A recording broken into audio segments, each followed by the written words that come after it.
Kali ini kita akan membahas tentang kepemimpinan. Bagaimana sih menjadi pemimpin yang efektif atau pemimpin yang menakjubkan. Nah, di dalam pemaparan kali ini kita akan menjelaskan tentang teori-teori kepemimpinan, mulai dari bagaimana pola pikir pemimpin, eh, tindakan, perkataan, kebiasaan, sehingga setiap orang sebenarnya ditakdirkan untuk menjadi seorang pemimpin. Nah, bagaimana kita mengawalinya? Bahwa leadership itu adalah pilihan, bukan sekedar posisi. Sebagaimana kata Stephen R. Covey dalam bukunya yang berjudul Seven Habits. Nah, pemimpin adalah gabungan antara pemimpi di satu sisi dan faktor N. Sehingga pemimpi dan faktor N ini melahirkan apa yang kemudian kita sebut sebagai pemimpin. Jika seorang pemimpi memiliki impian atau cita-cita atau arah yang mampu mengarahkan, tetapi tanpa faktor N, maka dia hanya mampu mengarahkan tapi tidak mampu mengerahkan. Ibarat mualim pada sebuah kapal laut. Sementara faktor N yang dimaksud di sini adalah mampu nyontohin atau dapat mengerahkan. Nah, tetapi kalau orang yang dapat mengerahkan tapi tidak punya arah, dia bukan seorang pemimpi, bukan seorang yang punya visi atau visioner, maka dia hanya mampu mengerahkan tapi tidak mampu mengarahkan. Ini ibarat sebuah jurumudi dalam sebuah kapal.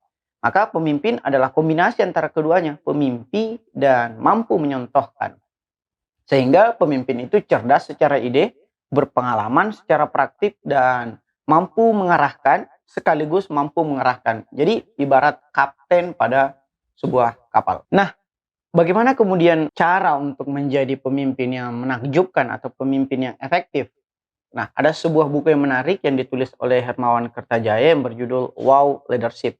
Nah, untuk sampai kepada wow leadership atau pemimpin yang menakjubkan, kita dapat mempelajari 5 level dari kepemimpinan. Yang pertama, bu. Bu artinya ekspresi marah atau sangat kecewa bagi seorang pengikut terhadap pelayanan kepemimpinan yang ia terima. Level yang lebih di atasnya yaitu arc.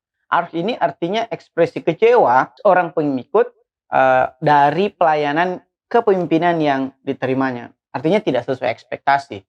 Level yang ketiga atau di atasnya lagi ada yang disebut sebagai okay leadership. Okay leadership adalah ekspresi aman dari seorang pengikut karena pelayanan kepemimpinan yang diterima ya sudah cukup sesuai dengan ekspektasinya. Level yang keempat adalah aha leadership. Aha leadership adalah ekspresi senang karena pengikut kemudian merasa pelayanan kepemimpinan yang ia terima sudah melebihi ekspektasi atau harapan.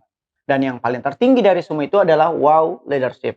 Wow leadership adalah ekspresi takjub karena kejutan dari seorang pengikut atas pelayanan kepemimpinan yang ia terima dari seorang pemimpin. Nah, kita harus sampai kepada wow leadership sehingga pengikut merasa takjub dan ingin mengikuti kita. Nah, adapun asal usul menjadi seorang pemimpin tentunya dimulai dari pemikiran. Nah, Carol S. Dweck membagi dua jenis pola pikir atau pemikiran. Pertama adalah growth mindset dan yang kedua fixed mindset. Jika growth mindset fokus pada proses, maka fixed mindset atau pikiran yang menetap itu fokus hanya pada hasil. Dan jika growth mindset itu pola pikirnya terus bertumbuh di dunia yang terus bertumbuh atau beradaptasi, sementara fixed mindset itu pola pikirnya menetap di dunia yang terus bertumbuh, sehingga orang-orang yang fixed mindset itu akan mengalami irrelevansi. Jika growth mindset keberhasilannya tidak lepas dari faktor eksternal yang merasa bahwa ini ada partisipasi dari pihak lain, sementara fixed mindset merasa bahwa keberhasilan itu tidak lepas dari pencapaian dirinya sendiri. Dan jika fixed mindset itu menganggap kegagalan adalah momentum untuk evaluasi diri, sementara fixed mindset menganggap bahwa kegagalan dikarenakan faktor eksternal. Jadi seorang pemimpin tentunya adalah pola pikir yang bertumbuh, bukan pola pikir yang menetap. Karena kita tahu bahwa dunia terus bertumbuh. Nah, setelah pola pikirnya, kita kemudian mengevaluasi perkataan dari seorang pemimpin. Seorang pemimpin tentu berbeda dengan ketua atau bos. Sebagaimana kata John C. Maxwell dalam bukunya 21 Hukum Kepemimpinan, bahwa ketua itu selalu lebih dulu berbicara. Tetapi untuk melihat siapa pemimpinnya, maka kita akan melihat siapa yang paling terakhir bicara atau siapa yang bicaranya ditunggu-tunggu. Sehingga pemimpin itu kata-katanya selalu ditunggu-tunggu oleh tim. Nah, seorang pemimpin juga lebih banyak menerima kata-kata atau dia lebih banyak menyerap kata-kata. Dalam artian, dia lebih banyak mendengarkan atau lebih banyak membaca, baik itu dari buku, situasi, atau pembicaraan orang lain. Sementara seorang ketua itu lebih banyak memberi kata-kata atau memerintah. Nah, seorang pemimpin juga selalu mengucapkan kata maaf ketika ia salah ataupun ketika kalah. Beda dengan ketua yang menyalahkan pihak lain ketika ia salah atau kalah. Sehingga dia biasa mengeluarkan kata-kata yang toxic atau toxic word. Seorang pemimpin itu berkata terima kasih kepada pihak lain ketika ia benar atau ketika ia menang. Sementara seorang ketua atau sekadar bos itu menyanjung diri sendiri ketika ia benar dan menang. Dan perbedaan lainnya antara pemimpin dan ketua adalah seorang pemimpin itu sering menggunakan kata tolong, mohon, atau mohon izin ketika mengajak pihak lain untuk berpartisipasi dalam sebuah pencapaian. Berbeda dengan ketua yang cenderung lebih banyak memerintah ketika mengajak pihak lain untuk berpartisipasi. Nah, itu kata-kata dari seorang pemimpin. Nah, kemudian bagaimana seorang pemimpin ketika ia bertindak? Kita dapat mengidentifikasi melalui Golden Circle-nya Start with Why dari Simon Sinek. Nah, lingkaran emas yang dimaksud di sini adalah seorang pemimpin selalu mengetahui mengapa ia melakukan sesuatu, sehingga ia memotivasi para pengikutnya untuk melakukan sesuatu yang sama berdasarkan why yang sama atau alasan yang sama. Baru kemudian ke lingkaran yang kedua, yaitu bagaimana seharusnya kita melakukan sesuatu atau proses dari melakukan mengapa kita tadi. Dan di lingkaran yang paling luar atau lingkaran terakhir adalah apa, yaitu produk atau hasil yang akan kita goalskan dari why atau rencana atau motivasi atau nilai-nilai yang kita yakini. Sehingga kata Simon Sinek bahwa setiap organisasi, pemimpin, perusahaan itu tahu apa yang harus ia lakukan. Dan ada banyak organisasi juga atau beberapa organisasi itu tahu bagaimana melakukan sesuatu. Sementara hanya sedikit perusahaan atau organisasi yang tahu mengapa ia melakukan sesuatu tersebut. Sehingga kita harus memulai segala sesuatu itu dengan mengapa. Atau apa sih nilai yang kita yakini. Itulah yang kemudian disebut sebagai start with why. Misalnya Simon Sinek mengambil contoh perusahaan Apple. Apple memulainya dengan mengapa. Bahwa kenapa sih kita harus mendirikan perusahaan ini. Itu dimulai oleh Steve Jobs. Bahwa ia mendirikan perusahaan tersebut karena ia ingin menantang status quo. Atau ia think different seperti slogan dari Apple itu sendiri. Kemudian ia baru merencanakan bagaimananya, yaitu membuat sebuah produk yang elegan dan mudah digunakan. Kemudian baru dia menyusun apa yang harus dilakukan, yaitu mengeluarkan produk yang namanya Apple, baik itu Apple iPhone, Apple iPad, dan sebagainya. Nah, itulah tindakan dari pemimpin. Nah, akumulasi dari tindakan pemimpin ini melahirkan kebiasaan seorang pemimpin. Nah, kebiasaan dari seorang pemimpin adalah ia senantiasa melakukan evaluasi. Nah, untuk mengetahui kerangka kinerja dari sebuah organisasi yang kita pimpin, maka kita memerlukan evaluasi. Misalnya, kerangka kinerja dari buku Blue Ocean Strategy. Di dalam buku tersebut dijelaskan mengenai 4 kerangka kinerja untuk mengevaluasi pekerjaan suatu organisasi. Yang pertama, cipta atau apa yang harus diciptakan. Apa yang harus diciptakan adalah sesuatu yang belum ada tetapi sesuatu yang baik sehingga perlu diciptakan. Yang kedua adalah apa yang perlu ditingkatkan. Dan apa yang perlu ditingkatkan ini adalah sesuatu yang sudah ada tetapi masih kurang sehingga masih perlu kita tingkatkan. Jadi sudah ada tapi belum cukup masif sehingga perlu kita tingkatkan. Yang ketiga adalah apa yang perlu dikurangi. Apa yang perlu dikurangi ini adalah sesuatu yang sudah ada tetapi kurang baik atau kurang worth it sehingga ia perlu dikurangi. Dan yang keempat adalah apa yang perlu dihilangkan.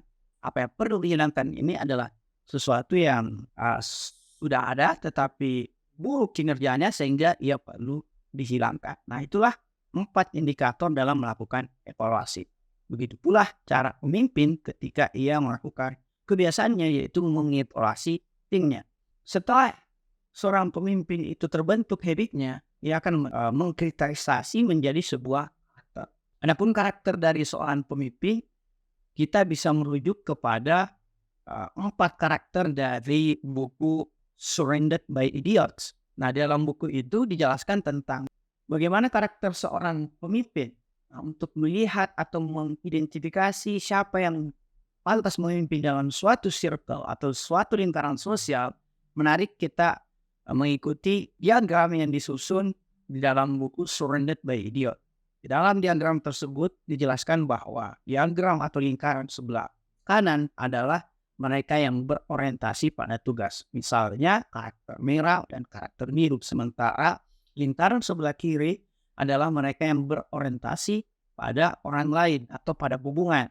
Misalnya seorang yang berkarakter kuning dan seorang yang berkarakter hijau. Lebih lanjut, lingkaran sebelah atas itu adalah mereka yang karakternya ekstrovert. Sementara lingkaran bagian bawah adalah mereka yang karakternya itu cenderung introvert atau pendiam atau tertutup. Sehingga dari diagram ini kita bisa mempelajari bahwa ketika seseorang itu berorientasi pada tugas dan kemudian dia ekstrovert, maka dia jadi seorang karakter yang dominan atau karakter merah. Dia berorientasi pada hasil, dia sanggup memimpin dan sangat kompetitif.